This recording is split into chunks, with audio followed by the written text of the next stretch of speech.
Seguim amb els cims de Catalunya i continuem a la comarca de la Ribera d'Ebre. Avui ens hem desplaçat fins als municipis, això és la zona fronterera, per dir-ho així, de Garcia i d'Escó. Al fons es pot mig endevinar entre la boira el riu Ebre.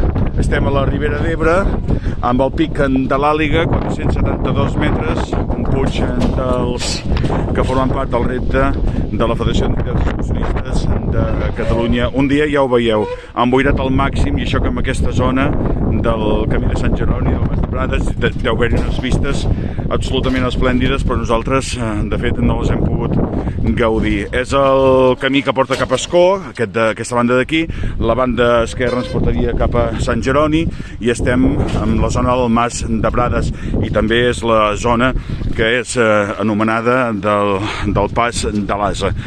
Deixem de fer l'Asa una mica i baixem ja, perquè el temps s'està posant encara més dolent. El pic de l'Àliga, a la Ribera d'Ebre.